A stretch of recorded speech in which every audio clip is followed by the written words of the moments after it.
ओम शांति। 24 जून 2024 मातेश्वरी जी की मुरली। पवित्रता रूपी गुण को धारण कर डायरेक्टर के डायरेक्शंस पर चलते रहो तो देवताई किंगडम में आ जाएंगे। प्रातः क्लास में सुनाने के लिए जगदम्बा माँ के मधुर महावाक्य। ओम शांति। इस दुनिया को नाटक भी कहते हैं। ड्रामा कहो, नाटक कहो, खेल कहो, बात एक ही है। नाटक जो होता है वह एक ही कहानी होती है। उसमें बहुत बाय प्लॉट्स बीच में दिखाते हैं, लेकिन स्टोरी एक ही होती है। इसी तरह से ये बेहद वर्ल्ड ड्रामा है। इसको नाटक भी कहा जाता है, जिसमें हम सब एक्टर्स हैं।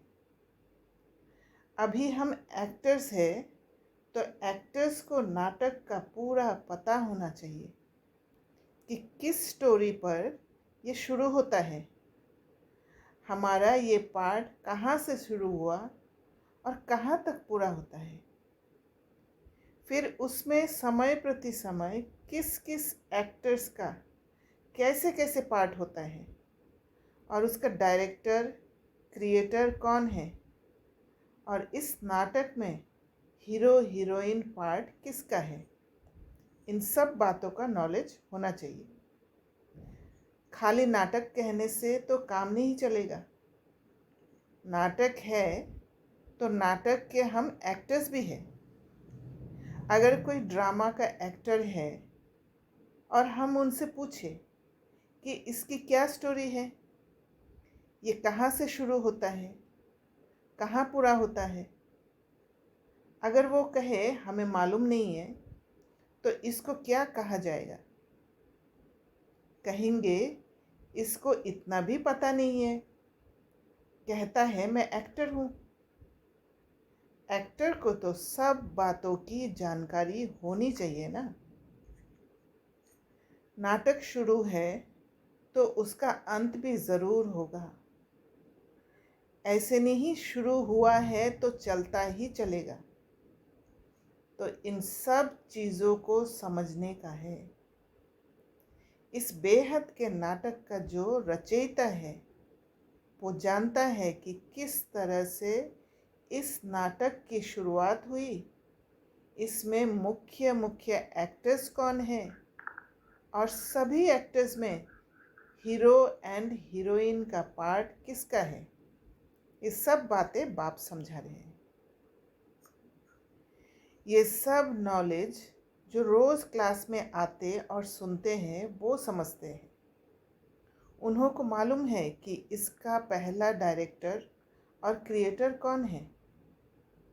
क्रिएटर कहेंगे सुप्रीम सोल, परम पिता परमात्मा को, लेकिन वह भी एक्टर है। उनकी एक्टिंग कौन सी है? डायरेक्टरपन की। वह एक ही बार आकर एक्टर बनता है, वो सुपर हीरो है। अभी डायरेक्टर बन करके एक्ट कर रहा है। ये उस चीज़ के बारे में सोच सकते हैं कि कुछ मूवीज़ में दिखाते हैं, अंत में एक स्पेशल एक्टर आता है, आके लास्ट समय में डांस करके जाता है सबके साथ। तो वैसा ही डायरेक्टर बनकर संगम युग में, मतलब पूरा ड्रामा के अंत में जब एंड होने वाला है, तब हम सब के साथ डांस करके जाता है, अट्रैक्टिव बना के जाता है। मतलब पूरा, जैसे पूरा मूवी अगर फ्लॉप भी गया हो, मतलब इतना अच्छा नहीं भी हुआ हो, फिर भी अंत में जब जैसे अमिताभ बच्चन का भी एंट्री होता है तो सबको अच्छा लग जाता है कि ये सुपर हीरो आया है। वैसे बाबा स्पेशल पार्ट होता है उसका। हाँ हाँ, गेस्ट अपीयरेंस बोलते हैं। Guest appearance. हाँ, तो बाबा का भी ऐसे ही है। और इसी वजह से हम पूरा कल्प का एक्टिंग, हमारा एक्टिंग को जानते हुए, क्या क्या चीज़ों से हम गुजरे हुए हैं, वो सब जानते हुए भी हम एक्सेप्ट कर पाते हैं और फिर खुश रह पाते हैं। या और पता है ये मूवीज में जो हम सीरीज देखते हैं कुछ भी, उसमें this people are like so close to each other, acting like very real. You cannot even feel that a little वो कि थोड़ा भी fake हो सकता है. लेकिन as soon as like अब behind the scene देखो तो उसके तो as soon as they complete one scene, they don't know even each other. Like personally इतने वो वहाँ पे close है उस scene में, और then after they are not connected at all to each other. बात भी नहीं करते एक दूसरे से. तो this is kind of that thing ना कि वो नाटक प्ले कर रहे हैं तो वो बिल्कुल रियल है. Then they don't even know each other. तो After the हमारा scene भी is तो over. वैसा ही पार्ट है एक्चुअली. हम जो नाटक प्ले कर रहे हैं, हीरो हीरोइन का पार्ट या जो भी पार्ट है वो प्ले कर रहे हैं, तो पर इससे बाहर नहीं निकल पा रहे हम. वो बाबा को आके क्योंकि बाहर हम निकल उसे निकल रियल समझ रहे हैं. हाँ हाँ. तो वह एक ही बार आकर एक्टर बनता है, अभी डायरेक्टर बन करके एक्ट कर रहा है. वह कहते हैं इस नाटक की शुरुआत मैं करता हूँ. कैसे? जो प्यूरिफाइड सत्युगी दुनिया है, जिसको नई दुनिया कहते हैं, वह न्यू वर्ल्ड मैं क्रिएट करता हूँ. अभी आप सब जो भी पवित्रता को धारण करके डायरेक्टर के डायरेक्शन पर चल रहे हो, वह सभी एक्टर्स अभी प्यूरिफाइड बन रहे हैं. फिर इन्हीं एक्टर्स के द्वारा अनेक जन्मों का चक्र चलना है. ये बाप ही समझाते हैं कि अभी पवित्र हुए मनुष्य दूसरे जन्म में देवताई किंगडम में जाएंगे. वह किंगडम 2 युग सूर्यवंशी चंद्रवंशी रूप में चलती है. फिर वह सूर्यवंशी चंद्रवंशी एक्टर्स का पार्ट जब पूरा होता है, तब फिर थोड़ा नीचे गिरते हैं अथवा वाम मार्ग में आते हैं. फिर दूसरे धर्मों का टर्न आता है. इब्राहिम, बुद्ध, फिर क्रिश्चियन, ये सभी धर्म स्थापक नंबरवार आ करके अपना अपना धर्म स्थापन करते हैं. तो यहाँ पर एक चीज़ समझ में आया, जैसे सूर्यवंशी चंद्रवंशी का पार्ट जब पूरा होता है, यही एक समय है, एक बड़ा ट्रांसफॉर्मेशन होता है. जो सिस्टर जिनिस ने भी कहा था कि द्वापर में जब जाते हैं, क्योंकि देवताएं वाम मार्ग में जाने के कारण ये जो बड़ा ट्रांसफॉर्मेशन है, वो ट्रांसफॉर्मेशन भी बहुत एक विनाश के जैसे ही सीन द्वारा होता है, क्योंकि अचानक क्या से क्या हो जाता है. और वही फिर और धर्मों का टर्न आ जाता है उसके बाद. क्योंकि देवताएं गिरने से पहले दूसरे धर्म का एंट्री नहीं है. तो देखो नाटक की स्टोरी कहाँ से शुरू हुई, कहाँ पूरी होती है, उसके बीच में ये दूसरे बाइप्लट्स कैसे चलते हैं, ये सभी वृत्तांत बैठ करके समझाते हैं. अभी ये नाटक पूरा होने पर है. वह नाटक तो 3 घंटे में पूरा होता है. इसको 5000 वर्ष लगता है. बाकी उसमें थोड़े वर्ष है, बस अभी उसकी तैयारी है. अभी ये नाटक पूरा हो करके फिर रिपीट होगा. तो ये सारा वृत्तांत बुद्धि में होना चाहिए.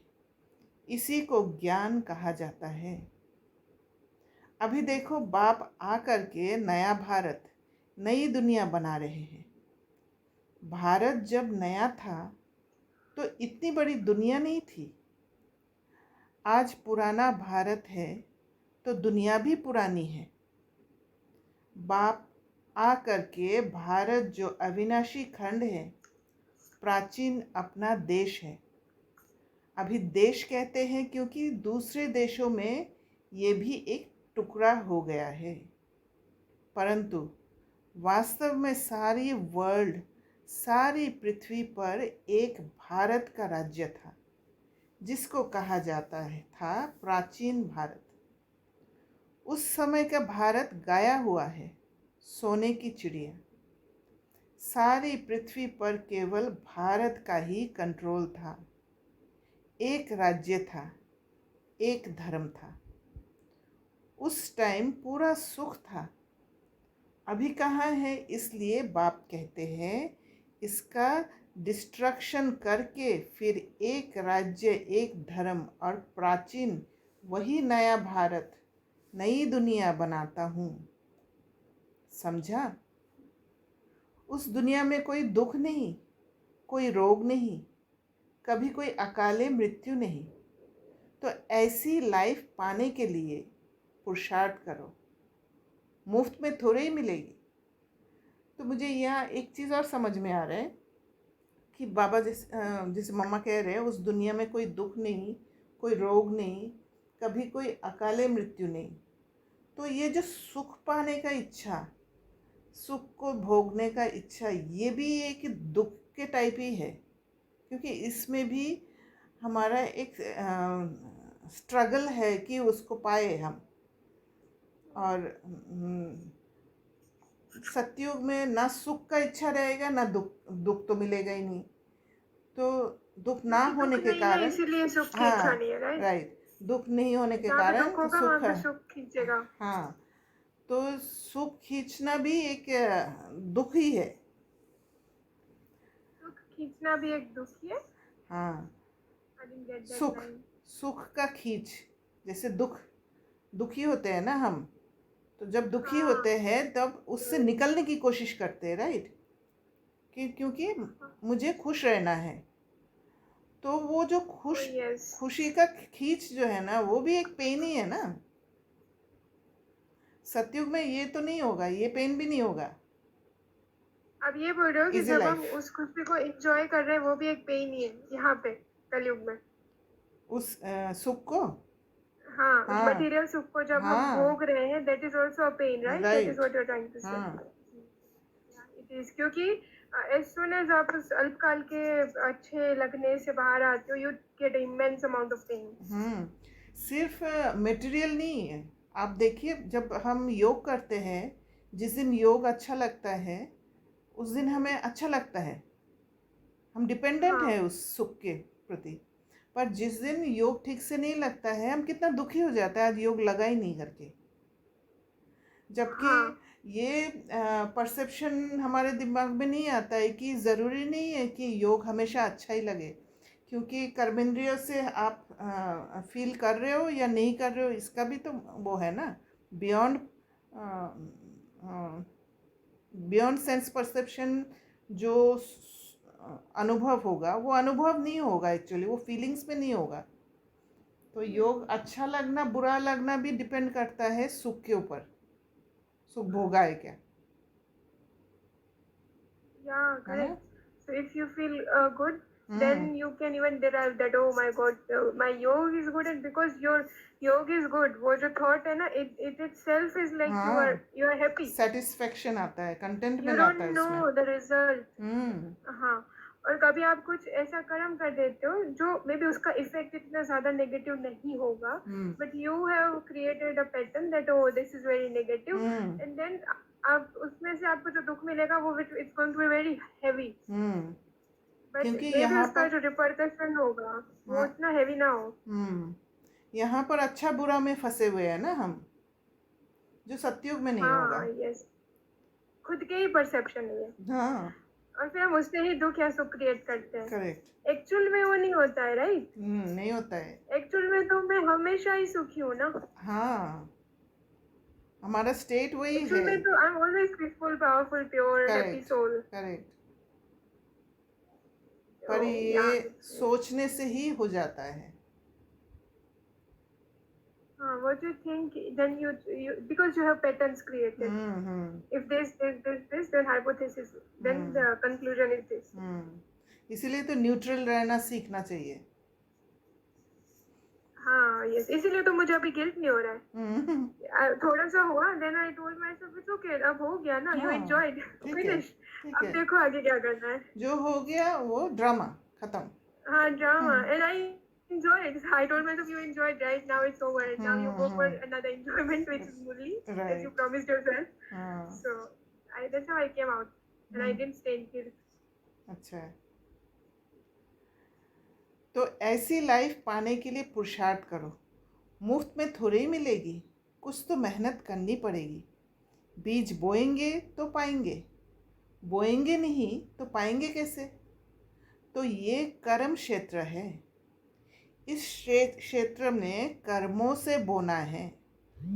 जो कर्म हम बोते हैं वो फल पाते हैं। बाप कर्मों का बीज बोने का सिखला रहे हैं। जैसे खेती करना सिखलाते हैं ना, कैसे बीज डालो, कैसे उसकी संभाल करो, उसकी भी ट्रेनिंग देते हैं। तो बाप आ करके हमारे को कर्म के खेत के लिए कर्मों को कैसे बोए उसकी ट्रेनिंग दे रहे हैं कि अपने कर्मों को ऊंच बनाओ, अच्छे बीज डालो तो फल अच्छा मिलेगा।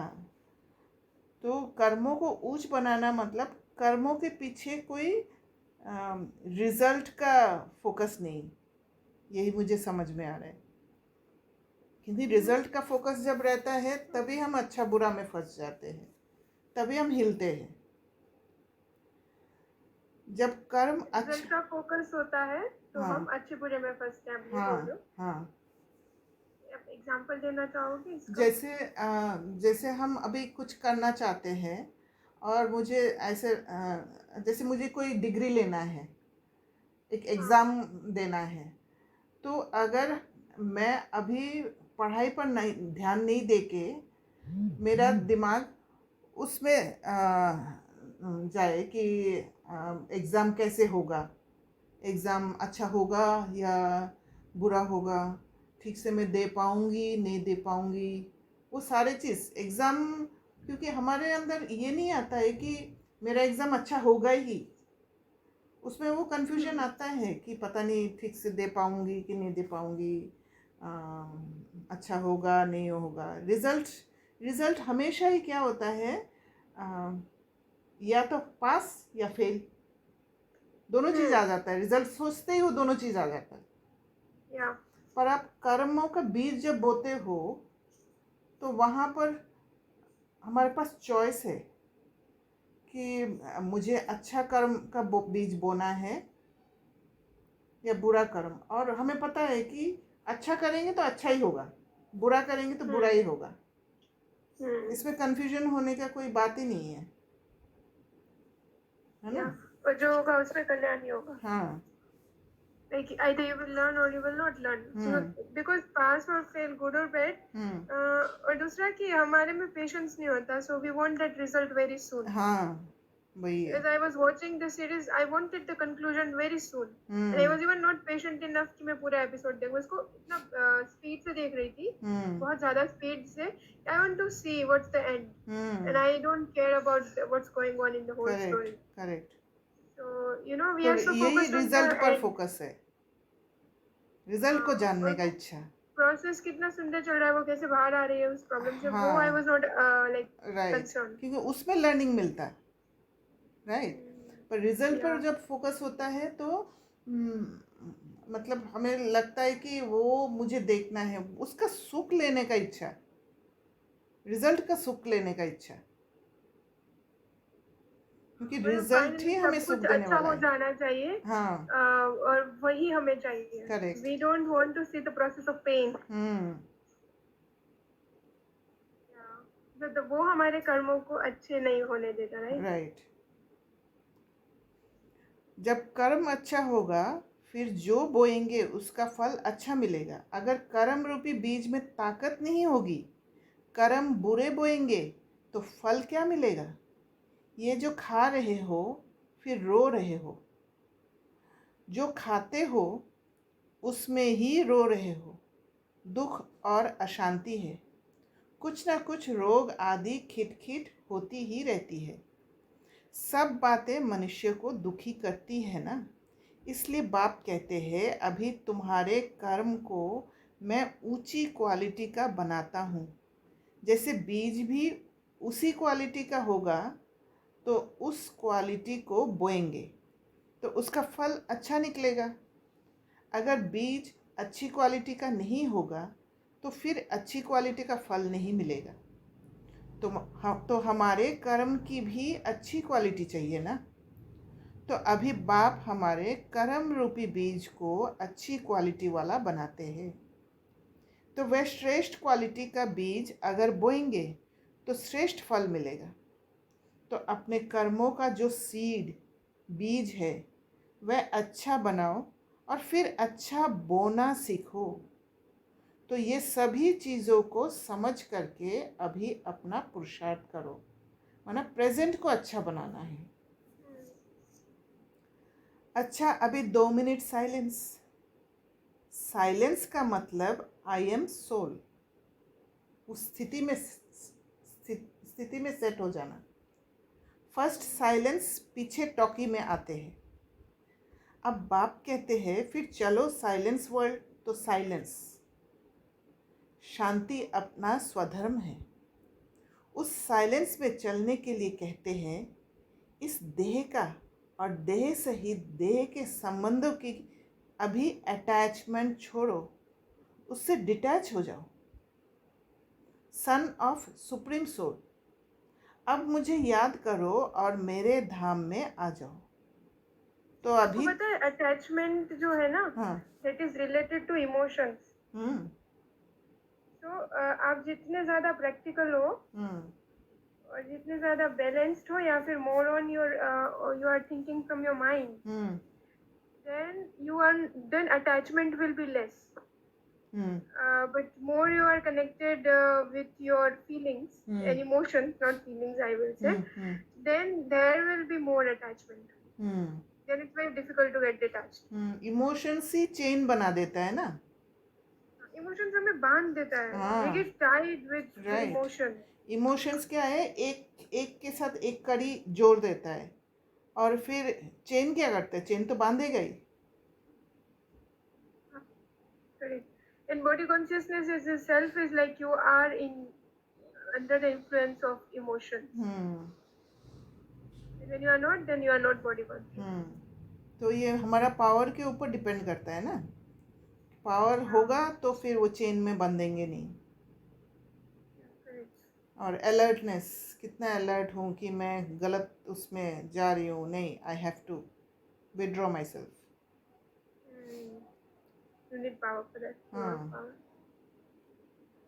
तो अभी चलने का ध्यान रखो, अभी आने का नहीं ख्याल करो। अंतमति सो गति। तो देखा, मम्मा ने ये बात बोल दिया। तो अभी चलने का ध्यान रखो, मानो प्रेजेंट कैसे चलना है वो ध्यान रखो, आने का नहीं ख्याल करो। अंतमति सो गति, अभी कोई में भी अटैचमेंट नहीं। अभी तो शरीर की भी अटैचमेंट छोड़ दो, समझा? ऐसे अपनी धारणा बनाने की है। अच्छा, अब बैठो साइलेंस में, चलते फिरते भी साइलेंस, बोलते भी साइलेंस। बोलते कैसे साइलेंस होती है मालूम है? बोलते समय हमारा बुद्धि योग अपने उसी I am soul, first pure soul अथवा साइलेंट सोल, ये याद रखना, माना वो स्टेबल स्टेट में रहना। I think this is very good. जो साइलेंस हम पहले प्रैक्टिस करते थे, ये इसका बिल्कुल अपोजिट है जो मम्मा आज बोल रहे हैं। This is true silence, is not like not speaking. बोलते समय भी साइलेंस बोला। बोलते समय हमारे में ये नॉलेज होना चाहिए कि आई एम सोल इस ऑर्गन्स से बोलते हैं। तो ये अपनी प्रैक्टिस होनी चाहिए, जैसे हम इसका आधार ले करके बोलते हैं। चलो अभी आँखों का आधार लेते हैं, देखते हैं। जिसकी ज़रूरत है उसका आधार ले करके काम करो। तो ये जो प्रैक्टिस है ना, ये प्रैक्टिस ही हमें वो स्टेबल स्टेट को में ले जाते हैं। क्योंकि हम ये ऐसे जब प्रैक्टिस करते हैं, then we are detached from our कर्मेंद्रिय। तो डिटैच रहने से वो स्टेबिलिटी रहता है। तो वो डिटैच स्टेट को लाने के लिए ये प्रैक्टिस करना ज़रूरी है। नहीं तो अगर कर्म इंद्रिय में फंस जाते हैं तो जो दिखाई देता है सीन में उसी को ही हम मान लेते हैं। यस। ऐसे आधार लेकर काम करेंगे तो बहुत खुशी रहेगी, फिर कोई बुरा काम भी नहीं होगा। अच्छा, ऐसे बाप दादा और माँ के मीठे मीठे बहुत अच्छे सदा साइलेंस की अनुभूति करने वाले बच्चों के प्रति याद प्यार और गुड मॉर्निंग। अच्छा, संदेशी के तन द्वारा ऑल माइटी पिता के उच्चारित महावाक्य मातेश्वरी जी के प्रति। हे शिरोमणि राधे बेटी, तुम नीश दिन मेरे सम दिव्य कार्य में तत्पर हो, अर्थात वैष्णव शुद्ध स्वरूप हो, शुद्ध सेवा करती हो, इसलिए साक्षात मेरा स्वरूप हो।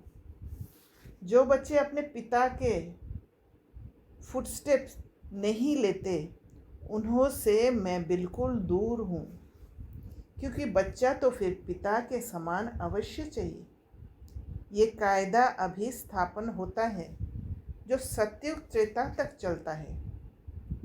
वहाँ जैसा बाप वैसा बेटा, परंतु द्वापर कलयुग में जैसा बाप वैसे बेटे नहीं होते। अभी बच्चे को बाप समान बनने का परिश्रम करना पड़ता है, मगर वहाँ तो नेचुरल ऐसा कायदा बना हुआ है, जैसा बाप वैसा बेटा, जो अनादि का कायदा इस संगम समय पर ईश्वर पिता प्रत्यक्ष होकर स्थापन करता है। मधुर माली की मधुर मीठी दिव्य पुरुषार्थी बेटी, अब तुझे बहुत रमणीक स्वीटनेस बनना और बनाना है।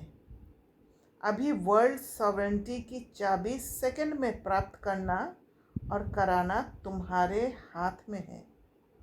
देखो, ऑलमाइटी जो हर एक जीव प्राणी का मालिक है, वो जब प्रैक्टिकल में इस कर्म क्षेत्र पर आया है तब सारी सृष्टि हैप्पी हाउस बन जाती है। हैप्पी हाउस वर्ड बहुत अच्छा लगा मुझे। इस समय वही जीव प्राणियों का मालिक अव्यक्त रीति से सृष्टि को चला रहा है। यहाँ पर क्या है, हैप्पीनेस जो है संगम युग में, वो हैप्पीनेस हम फील करते हैं और एंजॉय करते हैं, और उसको पाने का इच्छा ही हमें पुरुषार्थ कराती है। और सतयुग में जब हम जाते हैं वहाँ नेचुरल हैप्पी स्टेट में होते हैं। वहाँ पर पाने की ज़रूरत नहीं है, उसके प्रति अट्रैक्शन नहीं है, इसलिए वो शायद वो हैप्पीनेस वर्ड ही नहीं होगा, वो ऑलरेडी हैप्पी हाउस ही होगा। इस समय हाँ राइट, बहुत सारे वर्ड्स होंगे ही नहीं, क्योंकि वो चीजें होंगी नहीं वहाँ। हाँ, ज़रूरत ही नहीं है, जरूरत ही नहीं। इस समय वही जीव प्राणियों का मालिक अव्यक्त रीति से सृष्टि को चला रहा है, लेकिन जब वह प्रत्यक्ष रूप में देहधारी बन मालिकपन से कर्म क्षेत्र पर आता है, तब सतयुग त्रेता के समय सभी जीव प्राणी सुखी बन जाते हैं। वहाँ सच की दरबार खुली रहती है। जिसने ईश्वरीय सुख प्राप्त करने अर्थ पुरुषार्थ किया है, उन्हों को वहाँ सदा के लिए सुख प्राप्त हो जाता है। इस समय सभी जीव प्राणियों को सुख का दान नहीं मिलता है, पुरुषार्थी प्रारब्ध को खींचता है। जिन्हों का ईश्वर से योग है, उन्हों का ईश्वर द्वारा संपूर्ण सुख का दान मिल जाता है। ओहो, तुम वही शक्ति हो जो अपनी ईश्वरीय ताकत का रंग दिखलाए इस आसुरी दुनिया का विनाश कर दैवी दुनिया की स्थापन कर रही हो। फिर पीछे सभी शक्तियों की महिमा निकलती है। अभी वह ताकत तुम्हारे में भर रही है। तुम सदा अपने ईश्वरीय बल और रुहाब के मर्तबे में रहो तो सदा अपार खुशी रहेगी। नित्य हर्षित मुख। तुमको नशा होना चाहिए कि मैं कौन हूँ, किसका हूँ, हमारा कितना सौभाग्य है, कितना बड़ा पद है। अभी तुम पहले सेल्फ का स्वराज्य प्राप्त करते हो, फिर सतयुग में युवराज बनेंगे। तो कितना नशा चाहिए। इस अपने भाग्य को देख खुशी में रहो। अपने लक को देखो, उससे कितनी लॉटरी मिलती है। ओहो, कितना श्रेष्ठ तेरा लक, जिस लक से वैकुंठ की लॉटरी मिल जाती है। समझा, लकीएस्ट दैवी फूल बच्ची। इस सुहावने संगम समय पर स्वयं निराकार परमात्मा ने साकार में आकर ये ईश्वरीय फैक्ट्री खोली है, जहाँ से कोई भी मनुष्य अपना विनाशी ककपन दे अविनाशी ज्ञान रत्न ले सकता है। यह अविनाशी ज्ञान रत्नों की खरीदारी अति सूक्ष्म है, जिसको बुद्धि से खरीद करना है।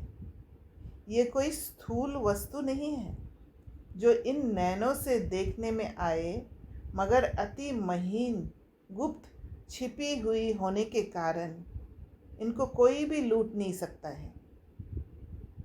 ऐसा सर्वोत्तम ज्ञान खजाना प्राप्त करने से अति निसंकल्प सुखदायक अवस्था रहती है। तो बाबा ने जैसे कहा कि महीन, गुप्त, छिपी हुई होने के कारण इनको कोई भी लूट नहीं सकता है। इसमें ज्ञान रत्नों का जो बात है वो लूटा नहीं जाता है, वो मल्टीप्लाई होते रहता है। वो दूसरों को मिलता है, पर उसमें लूट वाला वर्ड नहीं होगा। ये ब्यूटी है उसमें। तो इसीलिए ज्ञान खजाना प्राप्त होने से निसंकल्प, क्योंकि उसमें डर भी नहीं है कि कोई ले लेगा, और सुखदायक अवस्था होता है। जब तक कोई ने ये अविनाशी ज्ञान रतन खरीद नहीं किया है, तब तक निश्चिंत, बेफिक्र, निसंकल्प रह नहीं सकता। इसलिए इन अविनाशी ज्ञान रत्नों की कमाई कर अपने बुद्धि रूपी सूक्ष्म तिजोरी में धारण कर नित निश्चिंत रहना है। विनाशी धन में तो दुख समाया हुआ है, और अविनाशी ज्ञान धन में सुख समाया हुआ है। जैसे सूर्य सागर के जल को खींचता है, जो फिर ऊंचे पहाड़ों पर बरसता है, वैसे ये भी डायरेक्ट ईश्वर द्वारा वर्षा बरसती है।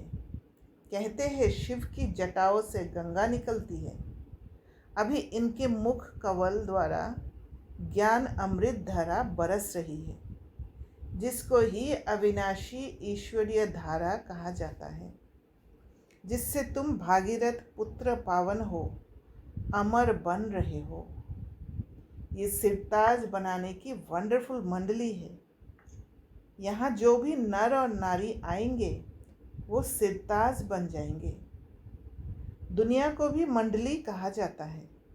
मंडल अर्थात स्थान। अब ये मंडली कहाँ टिकी हुई है?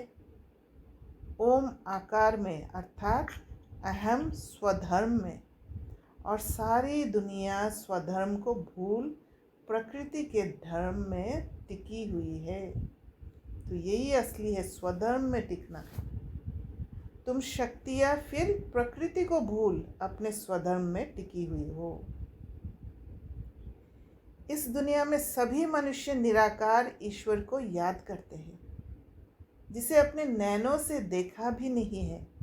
उस निराकार में उन्हों का इतना अति प्यार रहता है, जो कहते हैं हे ईश्वर, अपने में मुझे लीन कर दो। परंतु कैसा वंडर है, जो स्वयं ईश्वर जब साकार में प्रत्यक्ष हुआ है, तब उनको पहचानते नहीं हैं। ईश्वर के बहुत प्यारे भक्त ऐसे कहते हैं, जिधर देखता हूँ उधर तुम ही तुम हो। भल वो देखते भी नहीं है, परंतु बुद्धि योग से यही महसूस करते हैं कि ईश्वर सर्वत्र है, लेकिन तुम अनुभव से कहते हो कि स्वयं निराकार ईश्वर प्रैक्टिकल साकार में यहाँ आए पधारा है। अब सहज ही तुम मेरे से आकर मिल सकते हो। परंतु कई मेरे बच्चे भी साकार में प्रभु पिता को पहचानते नहीं हैं। उन्हें निराकार अति मीठा लगता है, परंतु वह निराकार जो अभी साकार में प्रत्यक्ष है, उसको अगर पहचान लेवे तो कितनी ना प्राप्ति कर सकते हैं, क्योंकि प्राप्ति तो फिर भी साकार से होगी। बाकी जो ईश्वर को दूर निराकार समझते और देखते हैं, जिन्हों को कुछ प्राप्ति नहीं है, वो ठहरे भक्त, उन्हें कोई ज्ञान नहीं। अब साकार प्रभु पिता को जानने वाले ज्ञानी बच्चे सर्वदैवी गुणों की खुशबू से भरे हुए स्वीट फ्लावर अपने प्रभु पिता पर अपना जीवन ही चढ़ा देते हैं, जिससे उन्हें जन्म जन्मांतर संपूर्ण देवताई दिव्य शोभनिक तन प्राप्त हो जाता है। तो यहाँ ये बात समझ में आ रहा है कि निराकार जो साकार बने हैं, जब ये स्थिति में हम होते हैं तो हर पल बाबा का जो पालना और टीचर बन के जो पढ़ाई करा रहे, ये सारा चीज़ महसूस होते रहेगा। पर अगर हम सोचते हैं कि निराकार है, वो दूर है, तो फिर वो प्राप्ति का अनुभव नहीं होगा। अभी जैसे कुछ लर्निंग मिलता है, बुद्धि का ताला खुलता है, तो हमें पता है कि बाबा ने हमें ये सिखाया है, पढ़ाया है, तो ये साकार द्वारा ही होता है।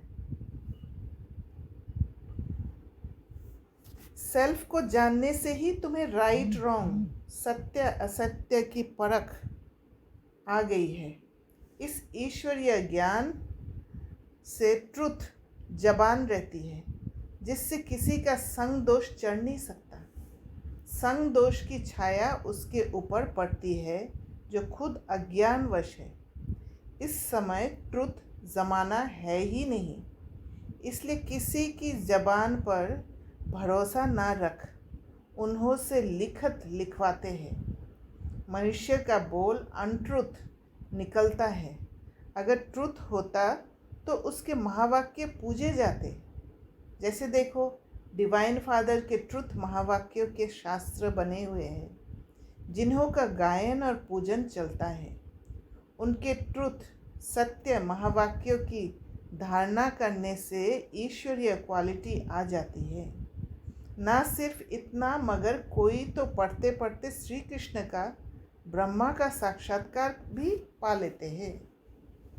ओहो होली हृदय कमल, होली हस्त कमल, होली नयन कमल बेटी राधे, तेरी सारी काया पलट कमल फूल सम कोमल कंचन बन गई है। परंतु पहले जब सोल कंचन बनती है, तब सारा तन कंचन प्योर बन जाता है। जिस होली कमल तन में ही अति कशिश भरी हुई है। तुम अपने परमेश्वर पिता द्वारा अज्ञान तपत को बुझाए, ज्ञान तेज को जगाए अति शीतल रूप बन गई हो। खुद शीतल रूप बन, फिर अन्य हमजिन्स को भी ऐसी सच्ची शीतलता दान देने अर्थ इस सुहावने संगम समय पर निमित्त बनी हुई हो। तुम्हारे जड़ चित्रों द्वारा भी सारी दुनिया को शीतलता और शांति का दान मिलता रहता है। अभी तुम सारी सृष्टि को सैल्वेशन में लाए, अंत में अपना दिव्य तेज दिखाए। न्यू वैकुंठ गोल्डन गुलशन में जाकर विश्राम करेगी। अच्छा, वरदान। बाबा शब्द की चाबी से सर्व खजाने प्राप्त करने वाली भाग्यवान आत्मा भव। तो इससे पहले का जो पैराग्राफ है, उसमें ये भी समझ में आए कि मम्मा प्रत्यक्ष होने वाले हैं अंत में, और उसका हमारा इंतज़ार है। उसके बाद ही न्यू वैकुंठ गोल्डन गुलशन में जाकर विश्राम करेगी। मतलब वो वैकुंठ विश्राम का जगह है हमारे लिए। वरदान। हाँ, बाबा शब्द की चाबी से सर्व खजाने प्राप्त करने वाली भाग्यवान आत्मा भव। चाहे और कुछ भी ज्ञान के विस्तार को जान नहीं सकते, वह सुना नहीं सकते, लेकिन एक शब्द बाबा दिल से माना और दिल से औरों को सुनाया तो विशेष आत्मा बन गए। दुनिया के आगे महान आत्मा के स्वरूप में गायन योग्य बन गए, क्योंकि एक बाबा शब्द सर्व खजानों की व भाग्य की चाबी है। चाबी लगाने की विधि है दिल से जानना और मानना। दिल से कहो बाबा तो खजाने सदा हाजिर है, क्योंकि बाबा कहने से ही वो बुद्धि का आँख से देख लेते हैं हम, तो उससे खजाना ही खुलेगा। तब कोई भी चीज़ हम ज्ञान से ही देख पाएंगे, सेंस परसेप्शन के कंट्रोल में नहीं रहेंगे फिर। स्लोगन। बाप दादा से स्नेह है तो स्नेह में पुराने जहां को कुर्बान कर दो।